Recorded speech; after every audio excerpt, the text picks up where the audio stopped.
ಸದನದಲ್ಲಿ ಬಿಜೆಪಿ ಸದಸ್ಯರಿಂದ ಬಜೆಟಿನ ಪ್ರತಿ ಹರಿದು ಆಕ್ರೋಶ ವ್ಯಕ್ತವಾಯಿತು. ಬಿಜೆಪಿ ಸದಸ್ಯರ ವರ್ತನೆಗೆ ಸಿಎಂ ಸಿದ್ದರಾಮಯ್ಯ ಗರಂ ಆದರು.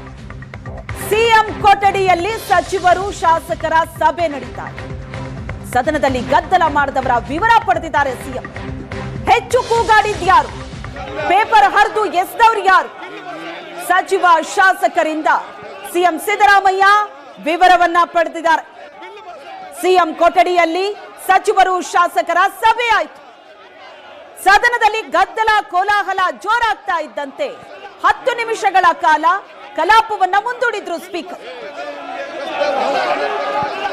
ಈ ಬಗ್ಗೆ ಹೆಚ್ಚಿನ ಡೀಟೇಲ್ಸ್ ಕೊಡ್ತಾರೆ ನಮ್ಮ ಪ್ರತಿನಿಧಿ ಆನಂದ್ ಬೈದನ್ ಮನೆ ಸಂಪರ್ಕದಲ್ಲಿದ್ದಾರೆ. ಆನಂದ್, ಕಲಾಪದಲ್ಲಿ ಏನೆಲ್ಲ ಆಯ್ತು ಅನ್ನೋದನ್ನ ನಾವು ನೋಡ್ತಾ ಇದ್ದೀವಿ. ಬಜೆಟ್ನ ಪ್ರತಿಯನ್ನ ಹರಿದು ಎಸೆದ್ರು, ಘೋಷಣೆ ಕೂಗಿದ್ರು, ಪ್ರತಿಭಟನೆ ನಡೀತು.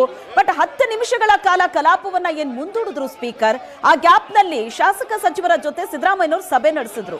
ಕೇಳದಂತ ಪ್ರಶ್ನೆ ಯಾರು, ಯಾರು ಗಲಾಟೆ ಮಾಡಿದ್ದು, ಪೇಪರ್ ತೂರಿದ್ಯಾರು ಅಂತ. ಸೊ ಏನ್ ಡೀಟೇಲ್ಸ್ ಸಿಗ್ತಾ ಇದೆ ಇದ್ರ ಬಗ್ಗೆ? ನಿರೀಕ್ಷೆಯಂತೆ ಇವತ್ತು ವಿಧಾನಸಭೆಯಲ್ಲಿ ದೊಡ್ಡ ಮಟ್ಟದ ಗದ್ದಲ ಆದಂತ ಹಿನ್ನೆಲೆಯಲ್ಲಿ ಸಹಜವಾಗಿ ಮುಖ್ಯಮಂತ್ರಿ ಸಿದ್ದರಾಮಯ್ಯರು ಬಜೆಟ್ ಅನ್ನು ಅಪ್ರೂವಲ್ ಮಾಡ್ಕೊಳ್ಳಿಕ್ ಮುಂದಾಗ್ತಾರೆ. ಬಜೆಟ್ ಅಪ್ರೂವಲ್ ಮಾಡ್ಕೊಳ್ಳಿಕ್ ಮುಂದಾದ ಸಂದರ್ಭದಲ್ಲಿ ತಮ್ಮ ಒಂದು ಪ್ರತಿಭಟನೆಯನ್ನ, ತಮ್ಮ ಕೂಗಾಟವನ್ನ ಜಾಸ್ತಿ ಮಾಡಿದಂತ ಪ್ರತಿಪಕ್ಷ ಸದಸ್ಯರುಗಳು ಬಜೆಟ್ ಪ್ರತಿಯನ್ನ ಹರಿದು ಎಸೆದ್ರು. ಒಂದ್ ರೀತಿ ಸದನದಲ್ಲಿ ಕೋಲಾಹಲದ ವಾತಾವರಣ ನಿರ್ಮಾಣ ಆಯಿತು. ಸ್ಪೀಕರ್ ಪೀಠವನ್ನು ಏರಿ ಪ್ರತಿಭಟನೆಯನ್ನ ಮಾಡದಂತ ಬಿಜೆಪಿ ಶಾಸಕರನ್ನ ಕೆಳಗೆ ಇಳಿಸಲಾಯಿತು ಮಾರ್ಷಲ್ಗಳ ಸಹಾಯದಿಂದ.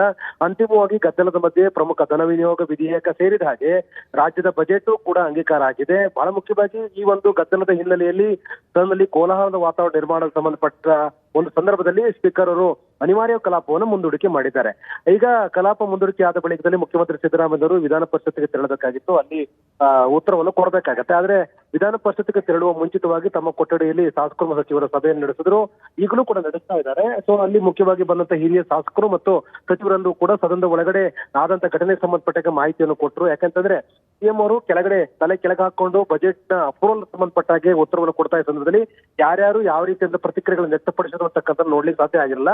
ಹಾಗಾಗಿ ಹೆಚ್ಚು ಕೂಗಾಡಿದವ್ರು ಯಾರು, ಬಜೆಟ್ ಪ್ರತಿಯನ್ನು ಮೊದಲು ಹರಿದು ಎಸೆದವ್ರು ಯಾರು, ಅತಿ ಹೆಚ್ಚು ಡಿಸ್ಟರ್ಬ್ ಮಾಡಿದಂತ ಯಾರು, ಅತಿ ಹೆಚ್ಚು ಕೂಗಾಡಿದವ್ರು ಯಾರು, ಯಾರ ವಿರುದ್ಧ ಅಭಿಪ್ರಾಯವನ್ನು ವ್ಯಕ್ತಪಡಿಸುವಂತ ಪ್ರಯತ್ನಗಳನ್ನ ಮಾಡಿದ್ರು, ಅಜೆಂಡಾ ಏನಿತ್ತು, ಇದರ ನೇತೃತ್ವ ಯಾರು ವಹಿಸಿದ್ರು, ಎಲ್ಲದರ ಬಗ್ಗೆನೂ ಕೂಡ ಮುಖ್ಯಮಂತ್ರಿ ಸಿದ್ದರಾಮಯ್ಯರು ಮಾಹಿತಿಯನ್ನು ಪಡ್ಕೊಂಡಿದ್ದಾರೆ. ಯಾಕಂತಂದ್ರೆ ಮುಂದಿನ ದಿನಗಳಲ್ಲಿ ಇವೆಲ್ಲವೂ ಕೂಡ ಬೇಕಾಗುತ್ತೆ ರಾಜಕಾರಣದಲ್ಲಿ ಚರ್ಚೆ ಸಂದರ್ಭದಲ್ಲಿ. ಹಾಗಾಗಿ ಎಲ್ಲ ವಿವರಗಳನ್ನು ಕೂಡ ಮುಖ್ಯಮಂತ್ರಿ ಪಡ್ಕೊಂಡಿದ್ದಾರೆ. ಈಗ ಇನ್ನಷ್ಟೇ ಕೆಲವೇ ಹೊತ್ತಿನಲ್ಲಿ ಮುಖ್ಯಮಂತ್ರಿ ಸಿದ್ದರಾಮಯ್ಯರು ವಿಧಾನ ಪರಿಷತ್ಗೆ ತೆರಳುತ್ತಾರೆ. ತೆರಳುವ ಮುಂಚಿತವಾಗಿ ಇನ್ನೂ ಕೂಡ ಸಮಾಲೋಚನೆ ಮುಂದುವರಿಸಿದ್ದಾರೆ. ಯಾಕಂತಂದ್ರೆ ಇದೇ ರೀತಿಯಾಗಿರ್ತಕ್ಕಂಥ ವಾತಾವರಣ ವಿಧಾನ ಪರಿಷತ್ತಲ್ಲೂ ಕೂಡ ಆಗ್ತಕ್ಕಂಥ ಸಾಧ್ಯತೆಗಳು ಇರುವಂತ ಕಾರಣಕ್ಕಾಗಿ ಬಜೆಟ್ ಉತ್ತರ ಹೈಲೈಟ್ ಆಗೋದನ್ನ ತಡೆಯುವಂತ ಉದ್ದೇಶ ಇಟ್ಕೊಂಡು ಈ ರೀತಿಯಾಗಿ ಬಿಜೆಪಿ ಸದಸ್ಯರು ಮತ್ತು ಜೆಡಿಎಸ್ ಸದಸ್ಯರು ಗಲಾಟೆ ಮಾಡಿದ್ದಾರೆ ಅಂತಕ್ಕಂಥದ್ದು ಮುಖ್ಯಮಂತ್ರಿಯವರ ಆರೋಪ. ಆ ಕಾರಣಕ್ಕಾಗಿ ವಿಧಾನ ಪರಿಷತ್ತಲ್ಲಿ ಇದೇ ಸನ್ನಿವೇಶ ಕ್ರಿಯೇಟ್ ಆಗ್ತಕ್ಕಂಥ ಸಾಧ್ಯತೆಗಳು ಇರುವಂತ ಕಾರಣಕ್ಕಾಗಿ ಗಳನ್ನ ಹ್ಯಾಂಡಲ್ ಮಾಡುವ ಸಂಬಂಧ ಮುಂದುವರೆದಿದೆ.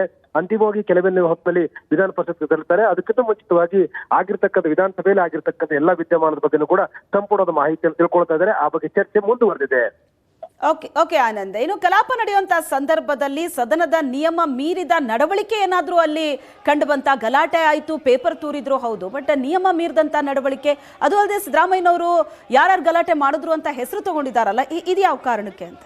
ಖಂಡಿತವಾಗ್ಲೂ ಕೂಡ. ಯಾಕಂದ್ರೆ ನಿಯಮ ಬಾಹಿರವಾಗಿ ವರ್ತನೆ ಮಾಡಿರ್ತಕ್ಕಂಥ ಬಹಳಷ್ಟು ಡೆವಲಪ್ಮೆಂಟ್ ಗಳಾಗಿರುವಂತ ಹಿನ್ನೆಲೆ. ಯಾಕಂದ್ರೆ ಯಾವುದೇ ಕಾರಣಕ್ಕೂ ಸ್ಪೀಕರ್ ಒಬ್ಬರನ್ನ ಹೊರತುಪಡಿಸಿದ್ರೆ ಯಾರು ಕೂಡ ಪೀಠವನ್ನ ಏರ್ಲಿಕ್ಕೆ ಅವಕಾಶ ಇಲ್ಲ. ಕೆಲವು ನಿಗದಿತ ಹೊರತುಪಡಿಸಿದ್ರೆ ಯಾರು ಕೂಡ ಪೀಠ ಏರ್ಲಿಕ್ಕೆ ಅವಕಾಶವಿಲ್ಲ. ಸ್ಪೀಕರ್ ಡಿಸ್ಟರ್ಬ್ ಮಾಡ್ತಕ್ಕಂಥ ಅವಕಾಶ ಎಲ್ಲವೂ ಕೂಡ ಇವೆಲ್ಲವೂ ಕೂಡ ಈಗ ರೆಕಾರ್ಡ್ ಆಗಿರ್ತಕ್ಕಂಥ ಹಿನ್ನೆಲೆಯಲ್ಲಿ ಇದರ ಮೇಲೆ ಸೂಕ್ತವಾದ ಕ್ರಮವನ್ನ ತೆಗೆದುಕೊಳ್ಳಿಕ್ಕೆ ಮುಂದೆ ಅವಕಾಶ ಇದ್ದೇ ಇದೆ. ಇವತ್ತು ಅಧಿವೇಶನ ಎಂಡ್ ಆಗಿದ್ರು ಕೂಡ ಈಗ ಯಾವುದೇ ರೀತಿ ಕ್ರಮ ಆಗದೇ ಇದ್ರು ಕೂಡ ಈ ಬಗ್ಗೆ ನಿಶ್ಚಿತವಾಗಿ ಕಾನೂನು ಮತ್ತು ಸಂಸದೀಯ ವ್ಯವಹಾರಗಳ ಸಚಿವರಾಗಿರ್ತಕ್ಕಂಥ ಎಸ್.ಕೆ. ಪಾಟೀಲ್ ಅವರಿಂದ ಮತ್ತು ಅವರ ಇಲಾಖೆಯಿಂದ ಒಂದು ನಿರ್ದಿಷ್ಟವಾಗಿರ್ತಕ್ಕಂಥ ಒಂದು ದೂರನ್ನ ಪಡೆದುಕೊಂಡು ಸಂಬಂಧಪಟ್ಟಿರ್ತಕ್ಕಂಥ ಯಾರು ಶಾಸಕ ಇದ್ದಾನೆ ಆತನನ್ನ ಕೆಲವೊಂದಷ್ಟು ದಿನಗಳವರೆಗೆ ಕಲಾಪದಿಂದ ಹೊರಗಾಗ್ತಕ್ಕಂಥ ಅವಕಾಶ ಮತ್ತು ಆ ಸಂಬಂಧಪಟ್ಟ ನಿರ್ಣಯವನ್ನು ಮಾಡಲಿಕ್ಕೆ ಸ್ಪೀಕರ್ ಅವರಿಗೆ ಮುಕ್ತ ಅವಕಾಶ ಲಭ್ಯ ಆಗತ್ತೆ.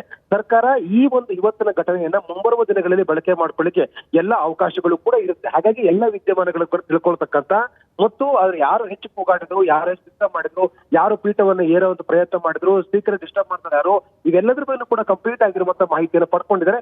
ಖಂಡಿತವಾಗ್ಲೂ ಕೂಡ ಈ ಡೆವಲಪ್ಮೆಂಟ್ ಮುಂಬರುವ ದಿನಗಳಲ್ಲಿ ಆಡಳಿತವಾಗಿರ್ತಕ್ಕಂಥ ಪಕ್ಷಕ್ಕೆ ಅವರು ಗಲಾಟೆ ಮಾಡಿರ್ತಕ್ಕಂಥ ಶಾಸಕರ ಮೇಲೆ ಕ್ರಮ ತೆಗೆದುಕೊಳ್ಳಿಕ್ಕೆ ಅವಕಾಶ ಆಗತ್ತೆ. ಕರ್ನಾಟಕ ವಿಧಾನಸಭೆ ಇಂತಹ ಡೆವಲಪ್ಮೆಂಟ್ಗಳು ಬೇರೆ ಬೇರೆ ಸಂದರ್ಭಗಳಲ್ಲಿ ಬಳಕೆ ಆಗಿರ್ತಕ್ಕಂಥ ಉದಾಹರಣೆಗಳು ಕೂಡ ಇದೆ. 2009ರಲ್ಲಿ ಆಗಿರ್ತಕ್ಕಂಥ ಗಲಾಟೆ ಸಂಬಂಧಪಟ್ಟಾಗ ಈಗ ಸಚಿವರಾಗಿರ್ತಕ್ಕಂಥ ಜಮೀರ್ ಅಹಮದ್ ಅವರ ಮೇಲೂ ಕೂಡ ಕ್ರಮಕ್ಕೆ ಶಿಫಾರಸು ಆಗಿರ್ತಕ್ಕ ಉದಾಹರಣೆಗಳು ಕೂಡ ಇದೆ. ಹಾಗಾಗಿ ಎಲ್ಲವೂ ಕೂಡ ಮುಂಬರುವ ದಿನಗಳಲ್ಲಿ ಆಡಳಿತ ಪಕ್ಷಕ್ಕೆ ಅನುಕೂಲ ಆಗ್ತಕ್ಕಂಥ ಹಿನ್ನೆಲೆಯಲ್ಲಿ ಈ ಬಗ್ಗೆ ಚಿಂತನೆ ಮಂಥನ ನಡೆದಿದೆ. ಸಿಎಂ ಕಚೇರಿಯಲ್ಲೂ ಕೂಡ ಸಭೆ ಮುಂದುವರೆದಿದೆ. Shweta. Yes, thank you Anand.